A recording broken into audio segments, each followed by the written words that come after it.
Good morning, Bates. It's Wednesday. I hope everyone's having a good morning. Mr. Fonseca, Kat, Mr. Roberts will be here in a moment. And Kat, who do we have to your left? Oh, this guy right here. I don't know if you guys know him. I might have talked about him a little bit. This is Mr. Larry. He works here.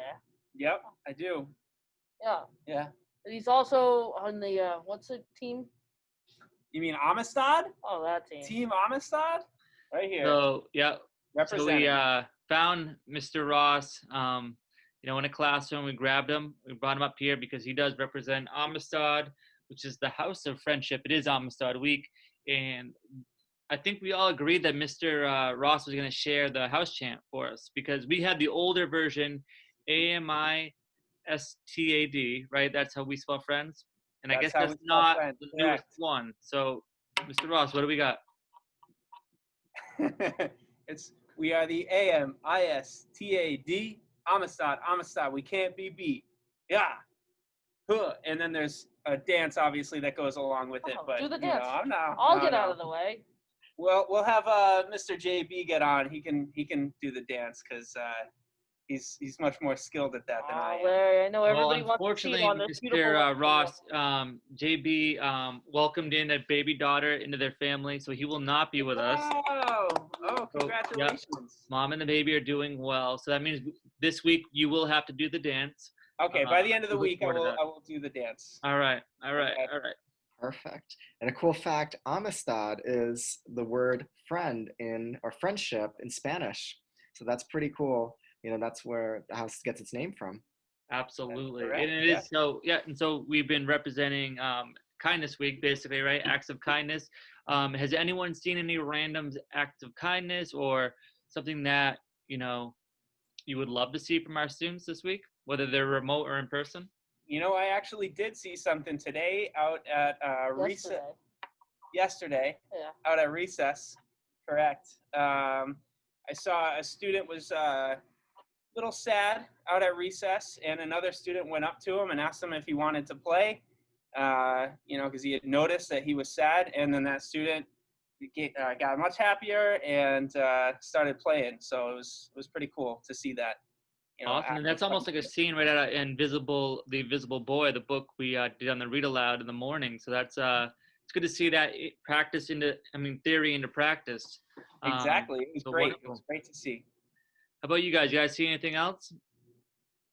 I mean, I saw Miss Meg was having trouble with something. So Miss Meg that works at the school, and I actually saw, she was asking somebody for help, and actually, Mr. S, I saw you walk by and you helped her out with something. That was really nice of you. So even the staff can do kind things for each other. Right on, absolutely. I think staff for staff, staff for students, students for students. We want everyone being kind to each other. Absolutely. So, Mr. Ross, what else do you expect from a good Amistad leader, a house member? I expect them to, follow the rules, being safe, respectful, and responsible. Making sure that we're wearing our masks at all times, keeping ourselves and our friends safe. Things like that, making sure that people are just happy. That's important when you're being a good friend, making sure that people are happy. Yeah. Yep, absolutely. Those are all great things, especially if you're in person. I think remotely, there's some Google Hangout and some other chat rooms, right? We've got to make sure we're being kind as well. We want to make sure everyone's included. And then those who are included, we want to make sure that we're treating everyone with respect, right? So we want to have a positive experience. Probably make sure we know who's on those too. Make sure our parents know that we're on those. Absolutely. Right? Make sure we're not doing those kind of things with strangers or folks we don't know. No. And our parents always sort of are aware of what we're doing online. I think that's really important too. We don't want to do it during instructional time either, right? Oh, absolutely not. Absolutely not. And we've got to remember that we've got to be respectful about what we say in person and also what we write or type up and put online. Because people can be disrespectful online, and we want to make sure as Bates scholars that we're never saying anything online that would be disrespectful. Same thing in person. We're always being respectful for our words, both online and in person. And even after school hours, the students that go here or go anywhere, really, I know a lot of kids will play like Fortnite or whatever with each other, and I know sometimes you have your headphones on and you can hear other people that maybe you're not friends with on there, kind of saying things. So it is okay if you hear somebody say something not nice to be like, hey, that's not okay, because that would be friendly and that would be kind. You don't have to be mean about it. You can just say, hey, we don't talk like that. That's not okay. That's not nice.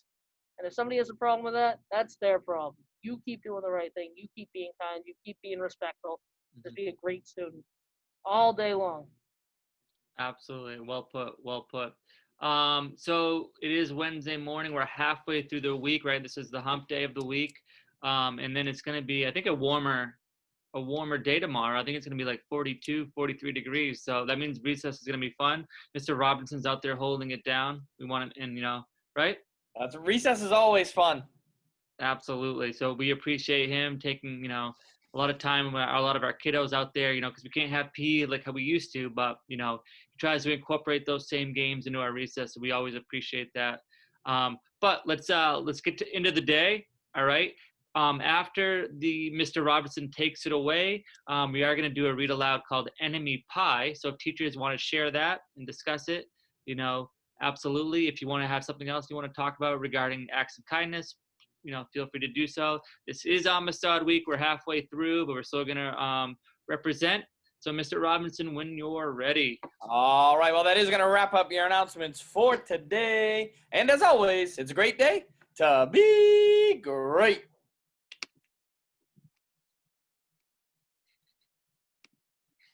Enemy Pie, written by Derek Munson, illustrated by Tara Callahan King. It should have been a perfect summer. My dad helped me build a treehouse in our backyard. My sister was at camp for 3 whole weeks, and I was on the best baseball team in town. It should have been a perfect summer, but it wasn't. It was all good until Jeremy Ross moved into the neighborhood, right next door to my best friend Stanley. I did not like Jeremy Ross. He laughed at me when he struck me out in a baseball game. He had a party on his trampoline and I wasn't even invited. But my best friend Stanley was. Jeremy Ross was the one and only person on my enemy list. I never even had an enemy list before he moved into the neighborhood. But as soon as he came along, I needed one. I hung it up in my treehouse where Jeremy Ross was not allowed to go. Dad understood stuff like enemies. He told me that when he was my age, he had enemies too. But he knew a way to get rid of them. I asked him to tell me how.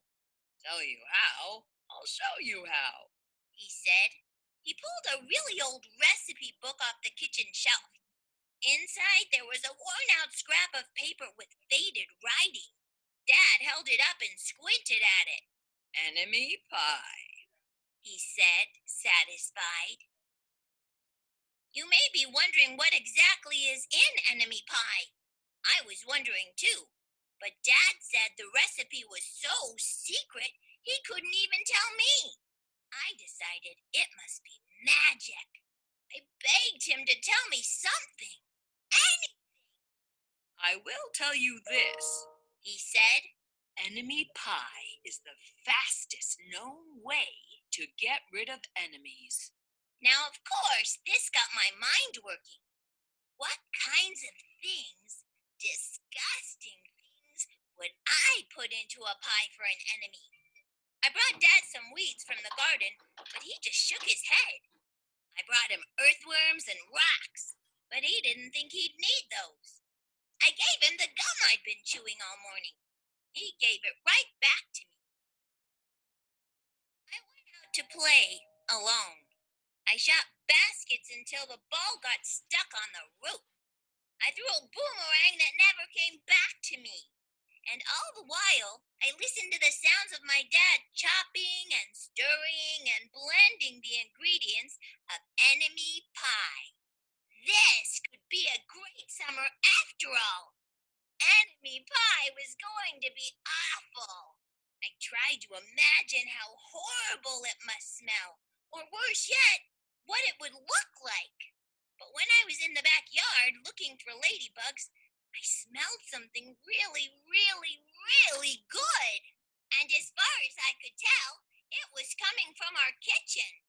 I was a bit confused. I went in to ask Dad what was wrong. Enemy pie shouldn't smell this good. But Dad was smart.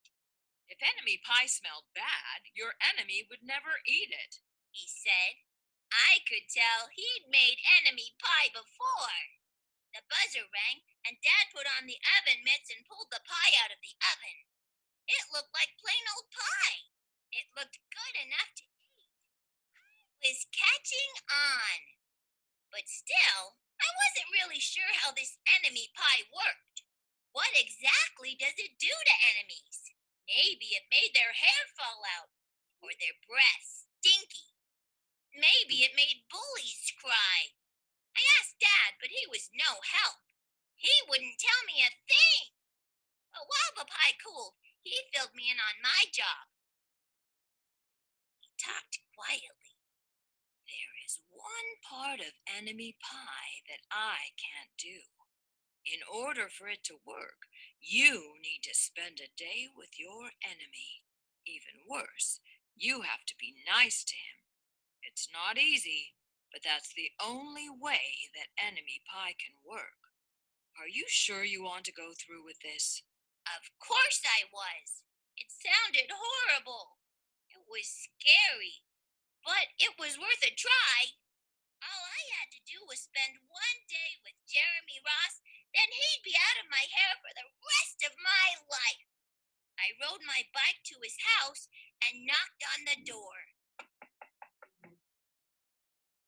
When Jeremy opened the door, he seemed surprised.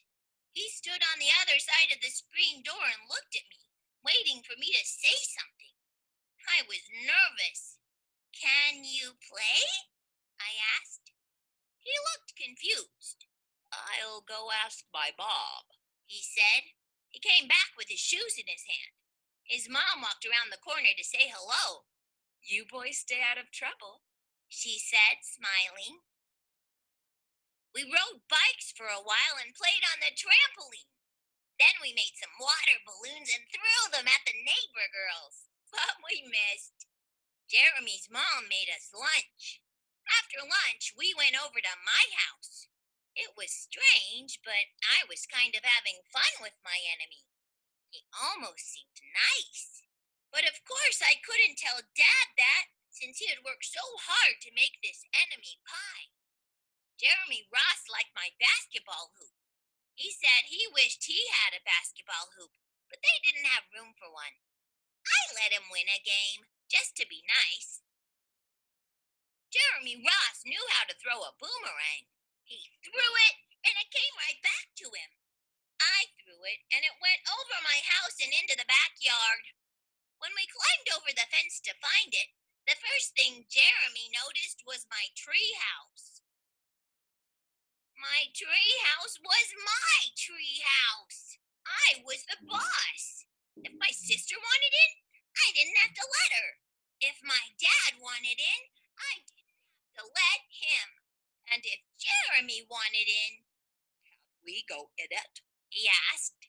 I knew he was going to ask me that, but he was the top person, the only person on my enemy list. And aren't allowed in my treehouse. But he did teach me how to throw a boomerang, and he did have me over for lunch, and he did let me play on his trampoline. He wasn't being a very good enemy. Okay, I said, but hold on. I climbed up ahead of him and tore the enemy list off the wall. I had a checkerboard and some cards in the treehouse, and we played games until my dad called us down for dinner. We pretended we didn't hear him, and when he came out to get us, we tried to hide from him. But somehow he found us. Dad made us macaroni and cheese for dinner, my favorite. It was Jeremy's favorite too. Maybe Jeremy Ross wasn't so bad after all. I was beginning to think that maybe we should just forget about enemy pie. But sure enough, after dinner, Dad brought out the pie. I watched as he cut the pie into 8 thick slices. Dad, I said, it sure is nice having a new friend in the neighborhood. I was trying to get his attention and trying to tell him that Jeremy Ross was no longer my enemy. But Dad only smiled and nodded. I think he thought I was just pretending. Dad dished up 3 plates side by side with big pieces of pie and giant scoops of ice cream. He passed one to me and one to Jeremy. Wow. Jeremy said, looking at the pie. My dad never makes pie like this. It was at this point that I panicked. I didn't want Jeremy to eat enemy pie. He was my friend. I couldn't let him eat it. Jeremy, don't eat it. It's bad pie. I think it's poisonous or something. Jeremy's fork stopped before reaching his mouth.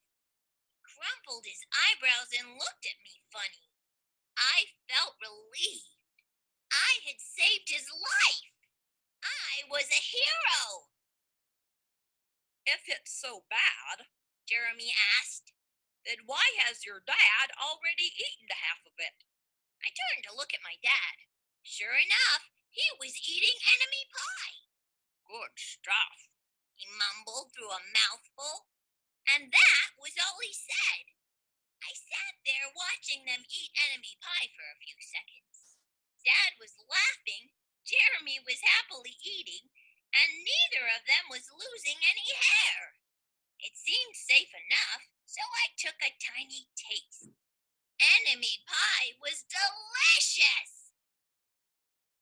After dessert, Jeremy rode his bike home, but not before inviting me over to play on his trampoline in the morning. He said he'd teach me how to flip. As for enemy pie, I still don't know how to make it.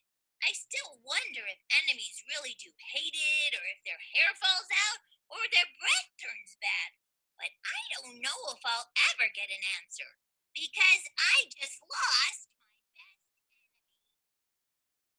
After spending a day with Jeremy Ross, the little boy realized how much they had in common and they became good friends. Did you figure out the secret to